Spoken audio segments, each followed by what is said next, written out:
tangent line that I just drew, the dotted line, is sort of like, that would be an intercept on plane that a tangent to the surface of the Earth, and where you're standing would bisect this diagram. We're kind of split it, come out of the board, and shear it tangent to the surface of the Earth. And that would represent the upper hemisphere that is actually visible from an observer of the Earth. In other words, if this satellite were to drop below this dotted line, it would no longer be visible. Right? And essentially 0 degrees of elevation. 0 degrees of elevation is right along the horizon. We're going to measure elevation in this class as a function of degrees away from that horizon line. Now keep in mind that's different than the mathematicians, how they taught you to measure elevation in the electrical engineers and your E-Ray class. They're teaching you elevation from the z-axis. This is 0 degrees, and then you go down this way to 90, 180, etc. So just recognize that a lot of the formulas that you see elevation in your math textbook, you got to massage them a little bit to make it into a look angle. Okay, so this is the angle that we're after. We'll call it E little l. Okay. So, to figure this out, it's actually very simple. I won't derive it on the board. It takes too long. I'll probably do it at home. But basically, the law of sines and the law of cosines. You remember those from your trigonometry days? And so, the cosine of that elevation angle is equal to, okay, in order to figure this out, I need to figure out what this angle is. Gamma, the subtending angle between the Earth station, the center of the Earth, and the satellite subpoint. The angle formed by those two line segments.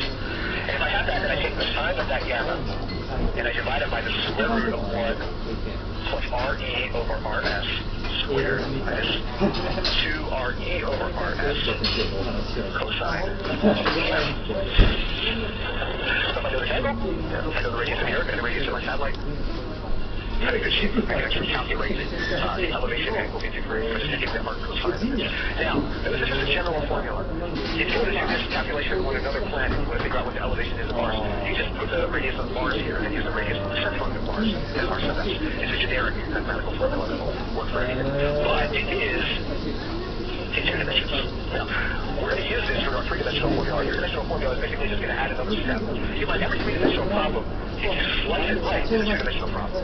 If I take a slicing thin plate that contains the radius, the centroid of the Earth station, and the satellite subpoint, I will slice that 3D problem, and it will look like, in a cross-section, it will look exactly like this. And so our pre-step, I'm not going to go into this yet, I'm going to show you something else first. Our pre-step to the 3-dimensional problem is using our satellite subpoint and Earth station longitude and latitude to calculate gamma before we do this calculation. And then we'll move on to calculations. Okay, now, any good engineer trying to calculate an elevation angle will do an important test first. It's called the visibility test.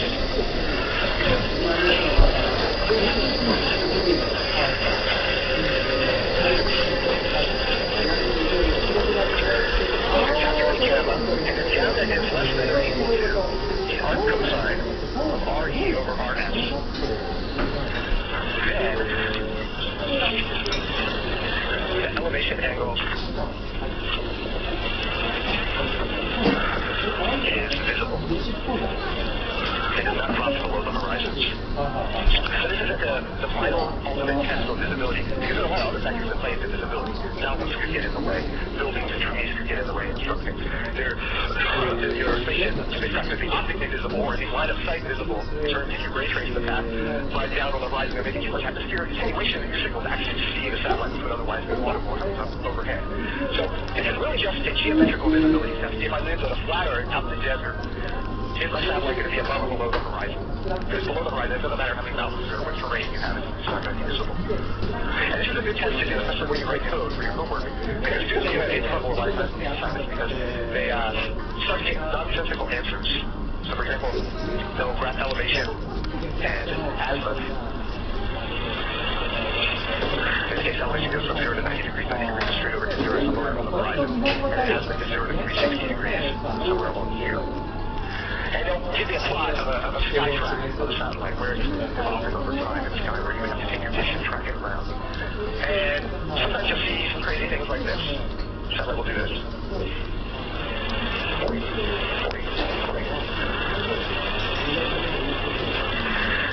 That is one messed up spacecraft, right?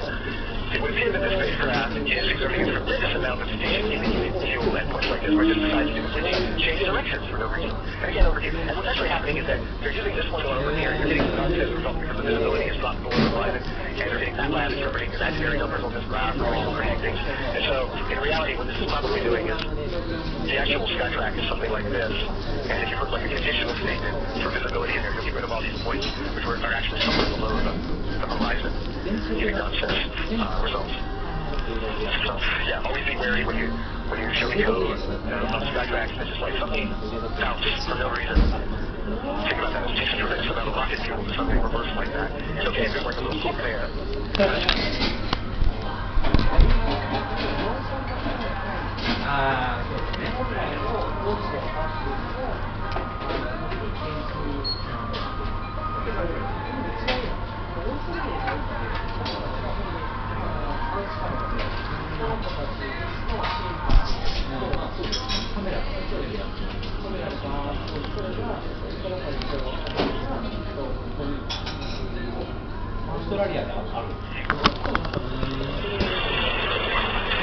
For 3D, the cosine of that gamma is equal to sine L sub S, sine L sub E, plus cosine L sub S. Now look at my notes, make sure I don't mess this up.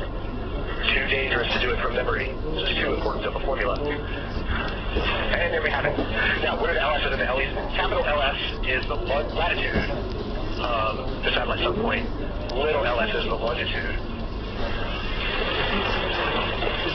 And likewise, capital L sub E and little L sub E is the lat long for the Earth station.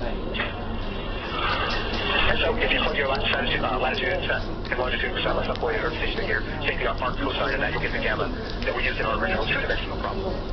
Now, so worry if the math is getting out of hand, we're going to do aspect. In terms of aspect, it's even tougher than elevation. I'll do an example, like a numerical example with some real values to kind of show you how this all works by putting all the pieces together. Okay. Now, how do we do azimuth? This is also a two-step process. We need a helper azimuth variable, which by convention is going to be called alpha.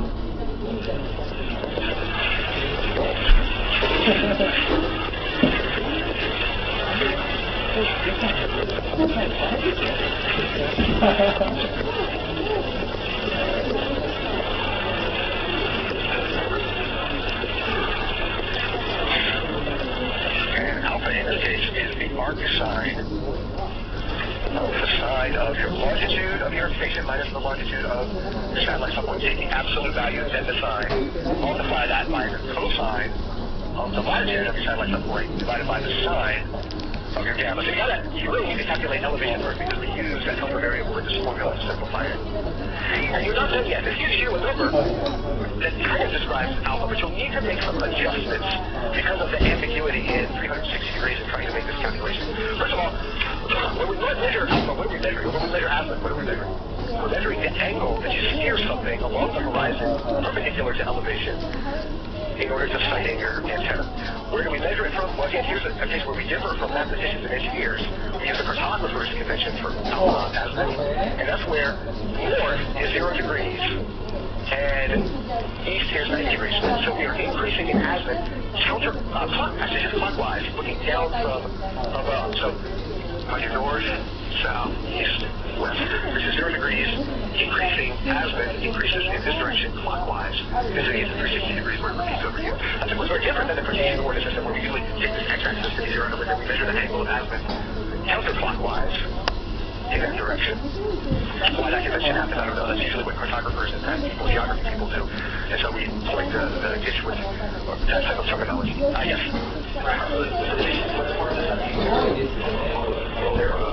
So this is actually looking down from above, right? And if you imagine if you had an Earth station here and you looked at a compass, good clarification of the diagram. You just looked at a compass, you have a north and south and the east and the west. And so the azimuth tells you where all of that compass bearing should actually point the dish antenna.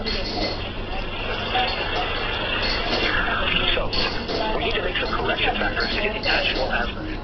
And there's a second step, which is an adjustment step. It's just trickier than it looks.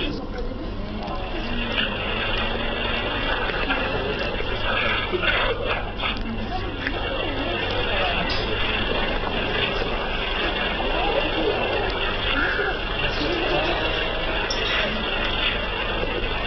put this table in your notes.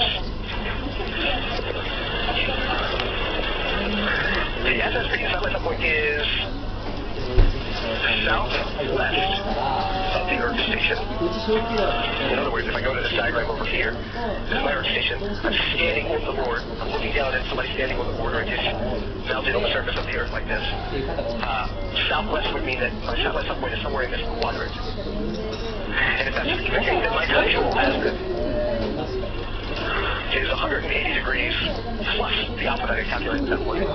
If instead the satellite subpoint is southeast of the Earth station, the azimuth is 180 degrees minus the alpha I calculated at that point. If it is northwest of the Earth station, then my azimuth angle is 360 degrees minus the alpha that I calculated at that point. And if it is, by the way, northeast of the Earth station, yeah, but it's actually just alpha. That I calculated at that point. We're not done yet. We're not done yet. I have to make one more clarification before we apply these rules. This conditional statement wasn't hard enough to code up. I have to be a little bit careful about how I actually calculate southwest, southeast, northeast, northwest. I have to figure out, is the satellite subpoint north or south, east or west of a given Earth station? Well, the east and west calculation is very easy to make, right? And the reason why it's easy to make is because the latitude, well, the longitude lines themselves bisect the Earth, right? If I pick a longitude line, it slices the Earth right down the middle into two equal halves of a sphere in ideal practice, right? It doesn't matter which longitude line I pick to do that. And so, really, that's why it's actually really easy. If the longitude of the satellite subpoint is less than, within 180 degrees less than the Earth station point, then I'm clearly east. And I'm either going to be this condition or this condition. If the satellite subpoint is greater than the Earth station longitude without wrapping around the 180 degrees, then I'm going to be west of the Earth station. Okay, that's pretty simple to get. It gets a little more complicated. You can't do that same conditional test with pure latitude lines, because except for at the equator, the latitude lines do not bisect the Earth. They do not cut it into a perfect sphere. At the equator, if you have a North Pole and a South Pole on the side of the equator, yeah, the latitude zero line slices the Earth in half. But if I'm up here at the poles, at a high latitude, like 80 degrees or 70 degrees, I just have a tiny little bit of Earth up here. Huge amounts of Earth right here. What I really need to determine whether something is in the northeast quadrant, the northwest quadrant, the southeast quadrant, the southwestern quadrant, is a bisecting line test for this. So that doesn't look like, what I'm really saying is if something is north, then it's going to be in this hemisphere. And if something is south, it's going to be in this hemisphere. Relative to my observation of the Earth hemisphere, how is that possible? It is to a tremendous amount of slope of the north part in the southern hemisphere. Well, imagine, if you will, if I'm sitting here on the Earth and say this is south, and this is north, and this is east, and this is west. Okay, if I want to figure out east and west, I draw a line like this way. Let's say I had shot laser beams that could around the Earth with my fingers, and I lined them perfectly with north and south. Let's go around, and they come around and would mark this perfect set of hemispheres, and I could divide it east and west. Now, if I did the same thing here, those laser beams would bend around the Earth, but they would do so in this fashion. They would start out like this, and then they would bend around the Earth and bisect it in half. And so even though the satellite subpoint would be down here close to, it's clearly well below this line. The latitude may be very far below that line, but it's still north relative to that bisection test. So then exactly how do we make that bisection test? That's the key. That's the key. And so north corresponds to the tangent of the latitude of the Earth station times the cosine of the differences between longitudes of the satellite subpoint and the Earth station. If that is less than the tangent of the latitude of the satellite subpoint, then you're north.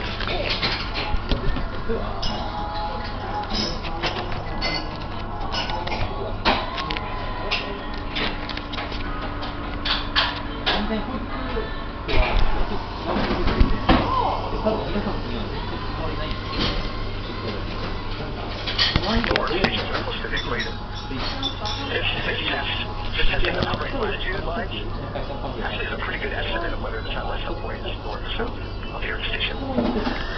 It gets a little bit hairy around the equator, but if you want to sky track simulation, they're almost perfect. But as things start to get higher and higher in latitude, you get these kind of quirky looking sky tracks where something a little hitch at it. Where did that come from? It's probably an incorrect code. It's not doing the northwest, north-south test correctly. That's how the azimuth calculations and adjustment. So just take a little bit for that. Okay.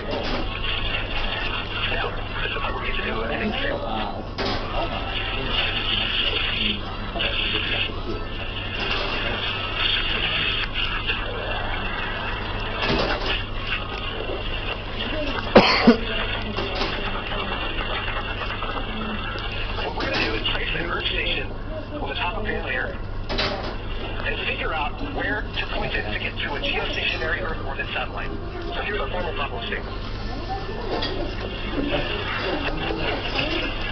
The first station is up.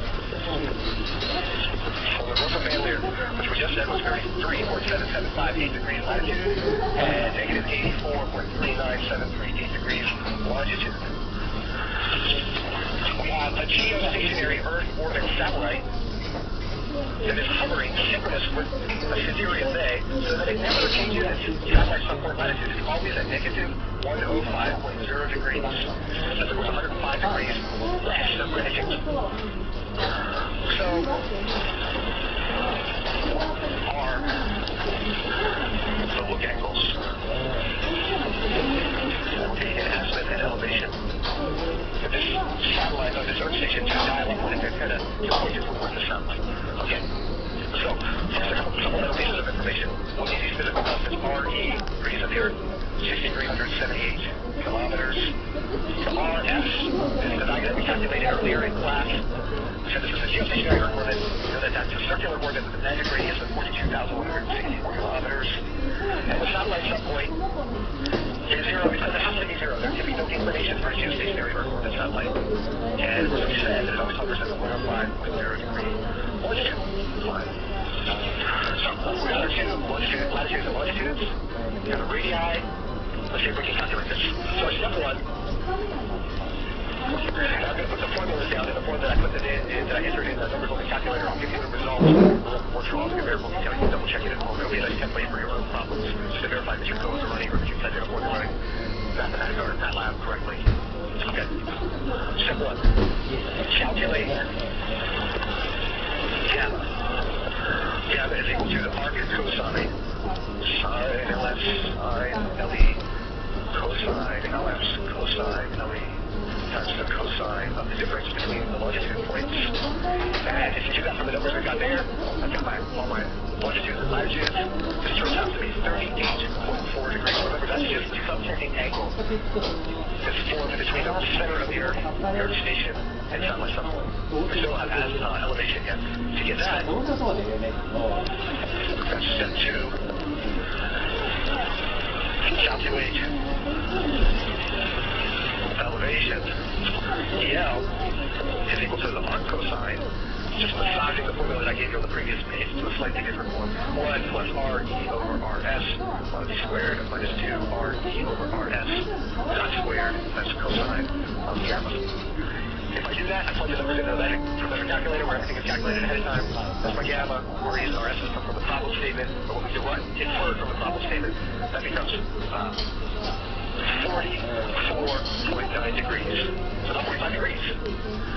So, that's actually a really good result. That tells me from the horizon how far do I have to jack up my antenna to point it so that it can see the satellite. So I'm just going to calculate that. Let's go ahead. Step 3, we're going to calculate the helper variable alpha. What formula do I use? Alpha equals arc sine absolute value LEA minus LS cosine capital LS over sine gamma. And you see this formula only depends on things that were given in the problem statement or inferred directly. We have all the information to calculate difference in longitude and latitude of the satellite subpoint. Okay, that helper variable gamma. This gives me 34.1 degrees. And then finally I make my adjustment. And for a simple calculation like this is actually pretty good. I have to make that adjustment. Is the satellite subpoint south, north, east, or west? Well, in Atlanta, this is an equatorial satellite subpoint.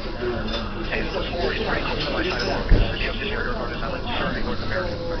So, without doing any fancy math, we can imagine that clearly the satellite subpoint is south. And if Atlanta is at minus 84, and the longitude is at minus 105, this is also about 20 degrees